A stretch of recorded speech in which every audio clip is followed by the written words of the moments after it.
Excellent. Hi there, you join me on a lovely sunny day outside. You can hear everybody's out in their garden making as much noise as possible for the background of this video. I'm Darren from Isotonic Studios, and today I'm going to be going through part of the ClyphX Pro setup, and part of that is actually called Macrobat.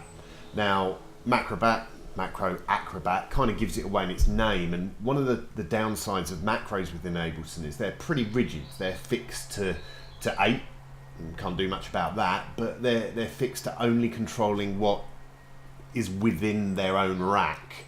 And with Macrobat, we're going to break a few of those myths and actually give you the ability to, well, go anywhere. Let's have a look at how things work.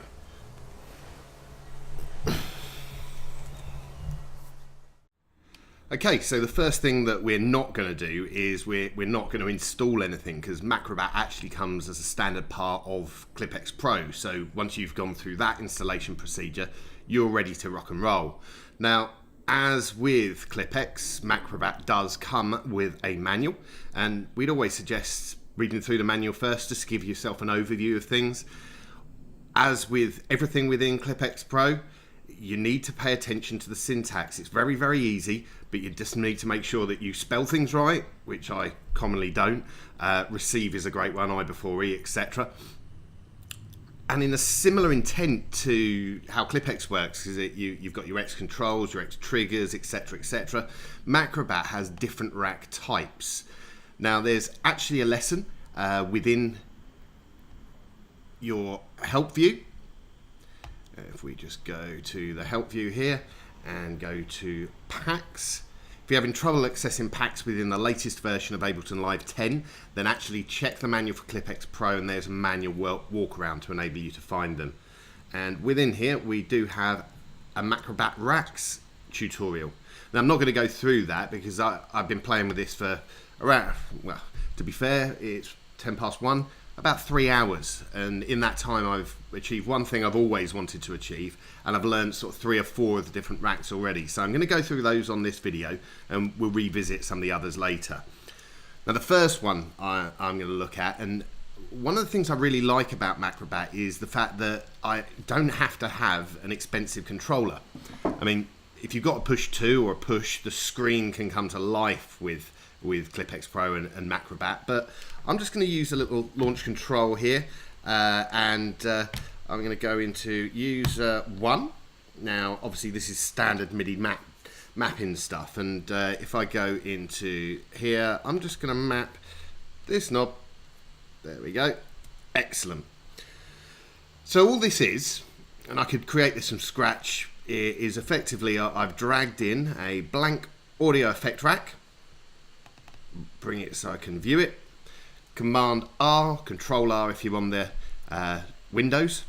Name it anything, and then square brackets. And square brackets tell the script that this is actually going to be a Macrobat rack. And in this case, I'm going to name it Learn. There you go.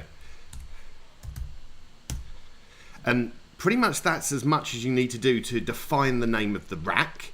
And then it becomes naming the macro. Now, in true Blue Peter style, which all the UK viewers will understand, here's one I prepared earlier.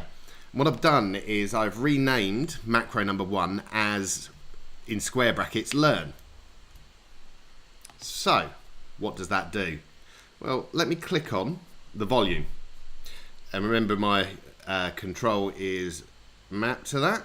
It now learns the volume. Okay, clever. It's changed to another volume with the mouse. It's updated, and of course, because I've got my value scaling settings in preferences, and if I just go to live preferences, link MIDI, takeover mode, and the choice, I normally go for value scaling because it doesn't rely on you getting back to an exact value, and if you turn and dial up, you expect the parameters to start moving up and vice versa down. And effectively, whatever I click on and control, it automatically updates to take control of it. Now, if I wanted to, and let's go through the mapping again, and on the MIDI on off, I'm going to click that, so that bottom button there. So now that's on, and let's move it to track 1, so I'm in control of track 1. Now, if I turn the rack off and move to track 2, you would expect the macro, because it's in view, to follow to track 2, but because the rack is off, it retains control over what you'd set it at. So it's a way of locking a parameter, if you like. So that's pretty cool, and especially if you've got one of those large kind of one knob controllers, then that's going to be a pretty decent thing to be using. Okay, what should I do next? Right, let's go to factory, and I think it's 2. 2, no, factory 3. There we go. So I've got control of my macros here. Let's have a look at, what did I call R&R? Random and reset. Wow. Now, these can be really rather cool. I've got Das Funk as a setting in there. Let's just put some random notes in. Now, let's have a listen to what they sound like. Oh, way over the top there. Wonderful. Do. Excellent. So you've got your little ditty melody playing, etc, etc, and you like the sound of it, but you know, you want a bit of randomization. Well, this rack here, this one, no macros map, nothing at all. It's just called in square brackets RND for random. So what I'm going to do is I'm going to turn it on. And magically it's going to randomize the first device or rack that isn't a Macrobat rack to its right. Now, if I turn it off again, you'll notice it changes, and so on and so forth. But it's not affecting this chorus device over here. So when it's just RND in brackets on its own, it's going to focus on one device. If I wanted to reset that particular device back to the standard, as in you dropped a blank device or instrument into live, turn the reset, rack on. Similar principle, no macros, it's just called square brackets, RST, square brackets. There's probably a technical term for square brackets, but I'm not sure what that is yet.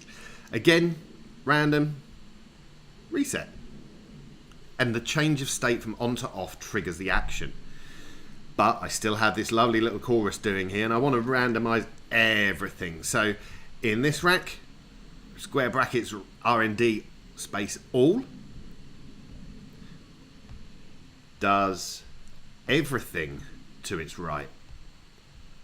Very cool indeed. Reset all, can you guess? Yeah. Resets everything back to the standard. Again, your default when you dragged it into the set. And similar to all the other racks in there, it's just RST space all in your square brackets. Right, let's get to business. Chain mixing time. Woo! Love this. Got a drum max set up. Obviously, I've not got much of a controller to be playing the drums, as it were. But if you consider each one of these samples, slots, is a chain. And as you can see, we've got 2 sends on this particular set, because I've got the reverb on A and the delay on B. I've got a volume, a volume, and I've got pan, etc. So this rack here is called chain vol, or chain volume. Now the macros themselves can either be named after the numeric position they fall in. So number 1 looks after number 1, and as you can see there, goes up and down, of course with the MIDI controller too.